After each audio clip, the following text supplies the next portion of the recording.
Hey everyone, welcome to another episode of the Faith and Finance Newsletter Podcast. I am your host, Nick Garofalo. Thanks for joining me. We've been in the series for a few weeks now, talking about contentment and desire, and kind of what do we do with our earthly discontents, and how do we attempt to satisfy those longings with something that never can satisfy them, namely money. And today's discussion is around the topic of enough. We'll kind of just unpack some of the implications of enough. So I just want to start, just going to right on the nose kind of question. Do you, my dear friend, need more money? I want you to just honestly sit with that question for a minute. Okay. Do I need more money? Well, maybe I should say it like this. Do you think that you need more money? Would more money be helpful in fulfilling God's calling on your life right now? Would more money be catalytic to making you more like Jesus? Would it enhance your prayer life? Would more money enhance or enrich your relationships with others? Spoiler alert, you can probably see where I'm going. You don't need more money. You've probably heard the famous Rockefeller response to this question, or to the question, how much is enough, when he said, just one more dollar. My internal response to that is always like, oof, man, whew, that's rough, John. Like, talk about a hamster wheel, brother. Like, no way, man, not me, no siree. Like, I've found contentment and I've never struggled with loving money. But then the second, internal voice chimes in with a chuckle and is like, oh, really?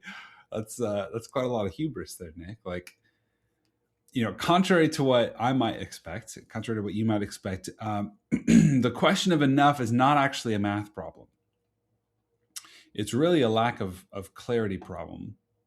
In essence, it's a fog problem. And obviously, there is a level of enough that is a math problem, right? And I'm not speaking to that audience at this moment. Certainly, yes, a livable income, a reasonable home situation, money for food, etc., like good education for your kids. There is a certain level, to which, yes, enough is a math problem. But once you pass, especially median household income in the States right now, I think it's like $75,000 or $80,000 a year. If you're around or above that household income, generally speaking, you have enough, with air quotes around it, for a normal American life. Chances are, if you're over that, you still don't feel like you have enough, and that's what I'm talking to.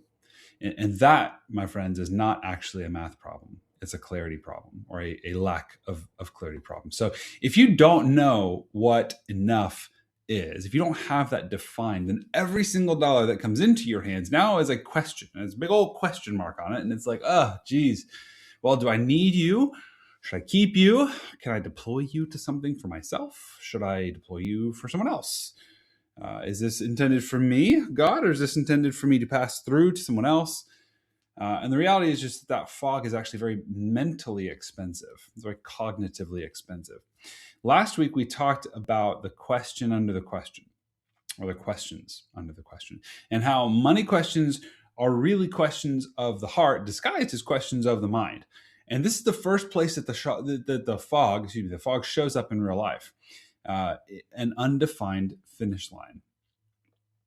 If you've never taken the time to define enough, whether that's net worth, income, spending, etc., every single expense feels stressful.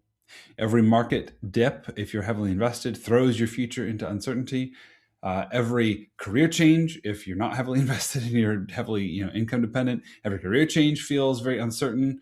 Every generous impulse now has to run through like a panic filter first to make sure that you're not going to impoverish your future self by giving generously today. When your husband comes to you, or your wife comes to you and is like, hey, can we afford this? Or hey, I want to do this. Or hey, what do you think about ... It can feel more like an accusation than a question.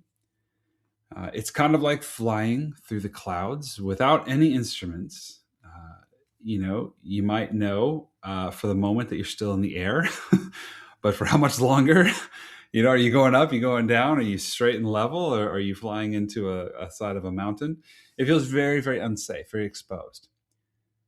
So let me be clear on a couple of things, though, because this can get misunderstood in both directions. So enough is not a guarantee that life won't get hard. Okay. And Jesus promised this, guys. Like, we know this. I mean, Jesus said, in this world, you will have trouble. Okay. No amount of financial complexity, preservation, accumulation, generosity, nothing will alleviate you from the reality of the trouble that will find you in this world. So enough is absolutely not a guarantee. Enough is definitely not a guarantee, right? That we're not going to have hard days. It's also not a magic number that removes the need for daily trust in God. And if that's what your enough number is, then you're in for quite a few more disappointments. It's not a retirement fantasy, copied and pasted from a Fidelity commercial.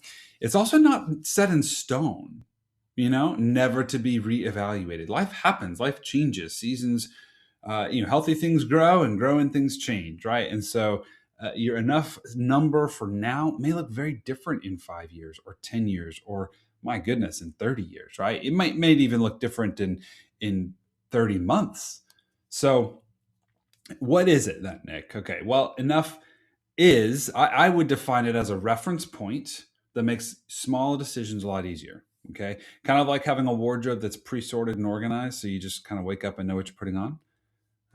It's a reference point. It makes small decisions easier. It's a tool, okay, for honesty and for collaboration and for arm locking, co-laboring with your spouse to feel like you're both pulling in the same life direction. It's also a starting place. It's not necessarily a finish line. For some people it is. For others, it's not. It is, though, ultimately in its core essence, your enough definition is a working definition of what your family actually needs financially, plus what you'd love to be free to do. And so, in a word, enough is choosing contentment and putting some actual numbers around it. Okay. Now, this is where I'm going to pivot a little, because I said I was going to talk about the implications of enough. Sometimes enough actually, like declaring or defining enough, actually generates some discontentment as well.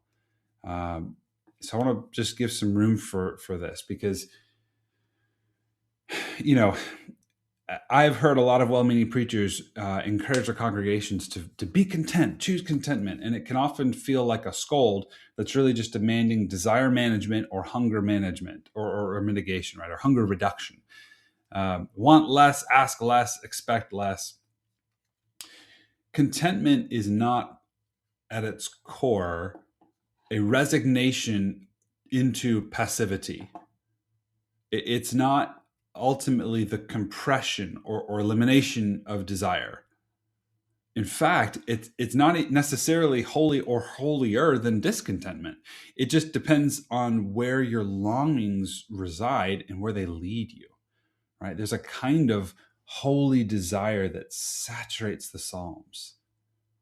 And that desire sits deeply rooted in God's abundant plenty. And that's kind of like it's kind of the secret sauce, right? It's like that's it. That's the good life. It's the ability to sit with what God has given right now without scrambling to try to control tomorrow.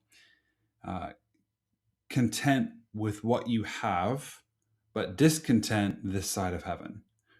So that discontentment is desire, it's longing, it's ache, it's yearning, and that's ultimately aimed at the kingdom to come for your kids, your church, your work, your future, your legacy. It's what makes you earn and save and give and dream, for that matter. That's part of what gets aroused when you define enough, because you have to address those longings for the life that you'll never get this side of eternity in order to choose contentment with what you do have now, and recognize that perhaps deep within you is a desire to re-engineer a new Eden through financial affluence and abundance. And that's what you're actually chasing, right? That's why you have a hard time saying no. That's why you have a hard time setting an enough number. That's why you have a hard time not upgrading when given the option, not buying more for yourself or spending more on more luxurious memory making vacations, right? Because there are things that we will just never attain to this side of the kingdom. And that's a really good thing. It's a really healthy thing to acknowledge. And that's where defining enough can start to awaken some of that, especially in the context of your financial life. It's where contentment and discontentment finally stop fighting within you. You name what's actually needed for a reasonable lifestyle. You name what you'd love to be capable of. And then you stop treating every desire as suspicious. Or if you're on the opposite end of the spectrum, you stop treating every limit as a threat. And you also start to flex your no muscle as an act of defiance against the culture of Vanity Fair in which we all find ourselves. So I want to give you a couple closing ideas here, just a few next steps. If this is hitting really close to home, you don't need to overhaul everything this week. Okay, try this. You can overhaul everything if you want, but I don't advise that. I would recommend you start small. Try this instead. Sit down with your spouse or by yourself if you're single and answer these 3 questions in pencil on real paper. What does our household actually need each year to be okay? What would good look like in terms of generosity? In terms of margin, in terms of real rest? And then lastly, what's one number we're currently guessing about that we could actually define with clarity this month? So that's it. Those 3 questions, they're in the show notes, but sit with those. Let them tug on your heart, and see where God leads you in that. So next week, I hope you come back. We've named the fear. Now we're going to start clearing the fog, and we're going to go underneath both trust and control and what generosity actually has to do with your view of God. Because once enough is on the table, the next question shows up almost immediately, which is, if we have enough, what is it for? So until next time, I'll see you next week.